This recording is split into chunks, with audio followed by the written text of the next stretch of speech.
Logan, I'm going to say this to you man to man because I know you can take it. Putting you in a business program is out of the question. Sir, I can improve. You're just not mentally up to it. Sir, you're not... You've been diagnosed with ADHD. Your math grades are catastrophic. You're disorganized. You're hyperactive. This is you. This is what you want.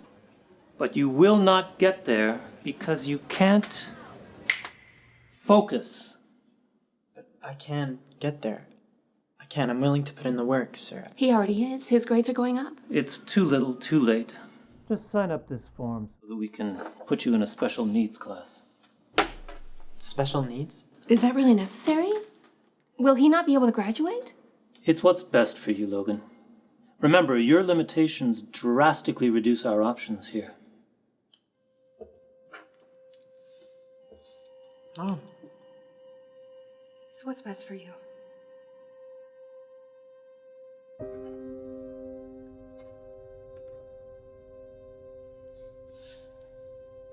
Let us secure your future, son.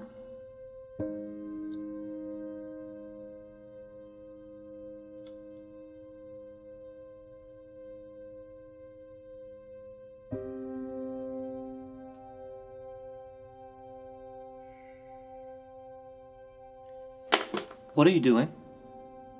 Please. Excuse me, everybody. Don't mean to interrupt.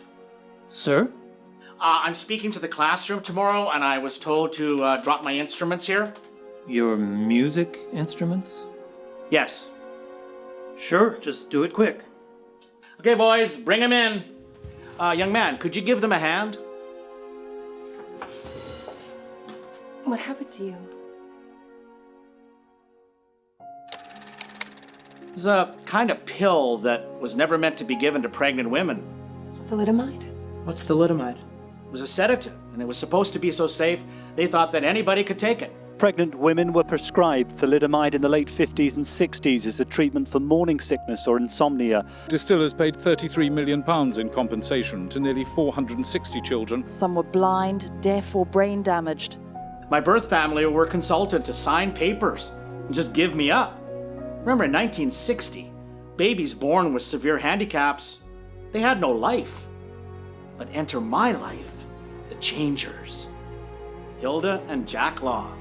Hilda was my foster mom and became the only mom that I would know. What are your answers to the problem of having a handicapped child like this?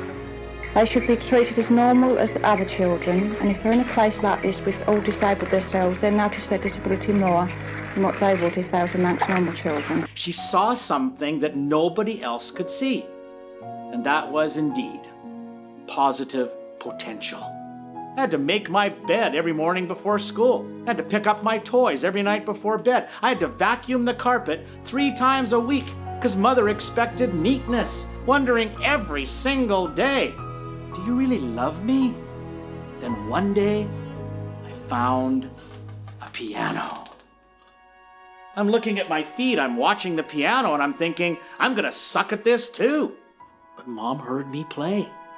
She came racing down to the basement and she says, "Was that you?" And then she stood behind the piano crying. You know, I'd ask my mother later, "Why did you cry behind the piano that day?" She said, "You don't really understand, do you?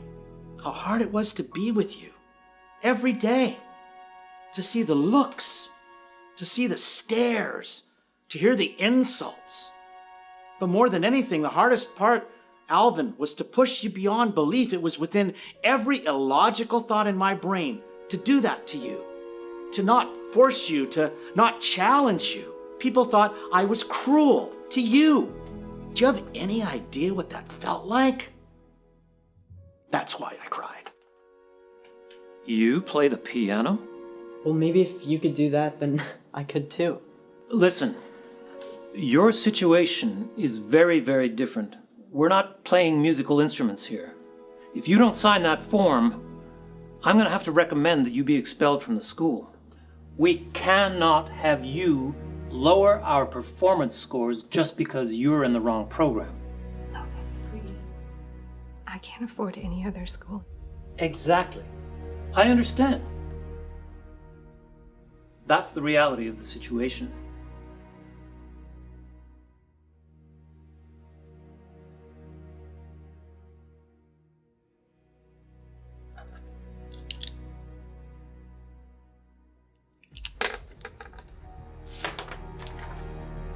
Fantastic.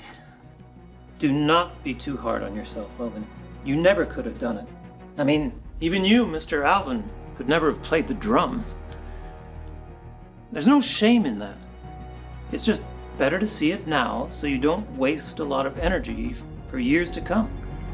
Life does not change in one day, in 1 week, in 1 year. It takes step after step after step after step.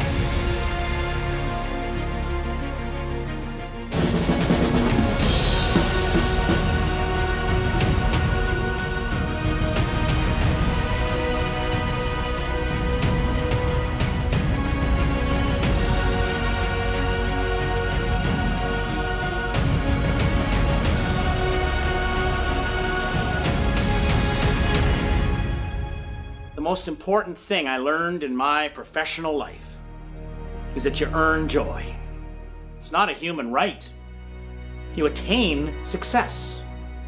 I got a label. It's fixed right on my forehead. You know, it used to bug me until it occurred to me. I just have to change what the label says. What about you, Logan? Can you succeed in spite of your ADHD? Or because of it?